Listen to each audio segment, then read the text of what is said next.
बिहार चुनाव से पहले एक ऐसा फैसला जिसने पूरे राजनीतिक गलियारों में भूचाल ला दिया है।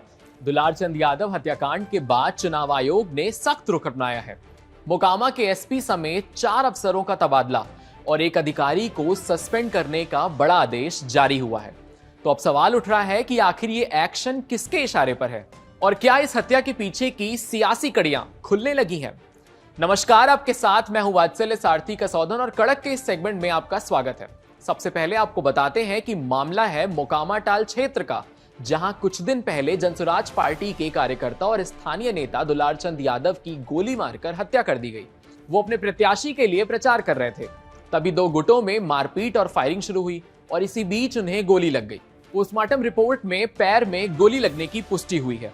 इस घटना के बाद से ही मोकामा और आसपास का इलाका तनाव में है और इस पूरे मामले में आरोप लगे हैं पूर्व बाहुबली विधायक और जेडीयू प्रत्याशी अनंत सिंह पर। बिहार विधानसभा चुनाव से पहले मोकामा में जनसुराज पार्टी के समर्थक दुलारचंद यादव की हत्या ने सियासी हलचल तेज कर दी है। इस मामले में ईसीआई ने सख्त कदम उठाते हुए कई अधिकारियों का तत्काल तबादला और निलंबन के आदेश दिए हैं। आयोग ने शनिवार को जारी निर्देश में बाढ़ और मोकामा क्षेत्र के 3 अधिकारियों को उनके पदों से हटाने का आदेश दिया है। बाढ़ के सब डिविजनल ऑफिसर और मोकामा विधानसभा क्षेत्र के रिटर्निंग ऑफिसर को तुरंत प्रभाव से हटाकर उनकी जगह नए आईएएस की नियुक्ति की गई है और वर्तमान में पटना नगर निगम में भी अतिरिक्त नगर आयुक्त हैं। इसी तरह बाढ़ के एसडीपीओ का भी बदला कर दिया गया है। उनकी जगह 2022 बैच के आईएएस अधिकारी आनंद कुमार सिंह और आयुष श्रीवास्तव को जिम्मेदारी सौंपी गई है। इसके अलावा पटना ग्रामीण के पुलिस अधीक्षक का भी तबादला कर दिया गया है, जबकि घोसवारी और भदौर थानों के दोनों थाना प्रभारी पहले से ही निलंबित किए जा चुके हैं।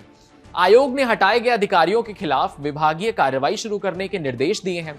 बिहार के डीजीपी विनय कुमार से दोपहर 12 बजे तक पूरी कार्रवाई की रिपोर्ट मांगी गई है। यह सारा विवाद 30 अक्टूबर को उस समय शुरू हुआ जब मोकामा के चुनाव प्रचार के दौरान 2 गुटों के बीच गोलीबारी हुई, जिसमें दुलारचंद यादव की मौत हो गई। पुलिस ने अब तक 3 प्राथमिकी दर्ज की है और 2 संदिग्धों को गिरफ्तार कर लिया गया है। हालांकि पोस्टमार्टम रिपोर्ट में मौत का कारण कार्डियो रेस्पिरेटरी फेल्योर बताया जा रहा है, लेकिन घटना ने राजनीतिक तापमान बढ़ा दिया है। अब इस घटना के बाद, हत्या के बाद चुनाव आयोग ने जो कदम उठाया है वो बताता है कि आयोग इस बार चुनावी हिंसा को लेकर 0 टॉलरेंस की नीति पर काम कर रहा है। मिली जानकारी के मुताबिक मोकामा के एसपी को हटा दिया गया, 3 अन्य प्रशासनिक अधिकारियों का ट्रांसफर कर दिया गया है और एक अधिकारी को सस्पेंड कर दिया गया। आयोग ने साफ कहा है कि जब तक हत्या की निष्पक्ष जांच पूरी नहीं होती, तब तक कोई भी अधिकारी उसी जिले में नहीं रहेगा। इस आदेश के बाद बिहार प्रशासन में हड़कंप मचा हुआ है। राजनीतिक इलाकों में भी सवाल उठ रहे हैं कि क्या यह कार्रवाई सिर्फ लॉ एंड ऑर्डर का मामला है या फिर चुनाव आयोग पर भी राजनीतिक दबाव बढ़ रहा है। इस केस ने बिहार की सियासत में हलचल मचा दी है। जनसुराज पार्टी ने इसे राजनीतिक हत्या बताई है। पार्टी का कहना है कि यह हमला लोकतंत्र पर है और अगर एक प्रत्याशी के प्रचारक की सरेआम हत्या हो सकती है तो चुनाव की निष्पक्षता पर भी एक बड़ा सवाल जनसुराज खड़ा कर रही है। वहीं जेडीयू और अनंत सिंह के समर्थक इस आरोप को राजनीतिक साजिश बता रहे हैं।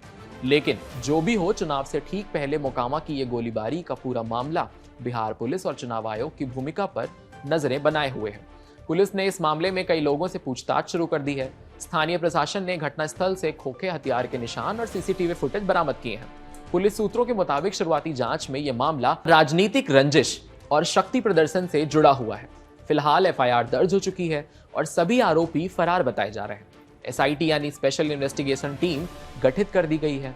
चुनाव से पहले ऐसी घटनाएं सिर्फ हिंसा नहीं बल्कि लोकतंत्र की साख पर सवाल है। दुलारचंद यादव की घटना ने यह दिखा दिया कि बिहार की सियासत में गोलियां अभी भी वोट से ज्यादा ताकतवर समझी जाती हैं। लेकिन अब चुनाव आयोग ने सख्त कदम उठाया है। देखना होगा कि क्या यह कार्रवाई केवल संदेश है या वाकई बिहार में साफ और डरमुक्त चुनाव की शुरुआत। फिलहाल मोकामा में सुरक्षा बढ़ा दी गई है और देश की नजर अब इस पर है कि क्या दुलारचंद यादव हत्याकांड का सच सामने आएगा या ये बिहार की राजनीति का एक और अधूरा अध्याय बनकर लोगों के बीच रह जाएगा।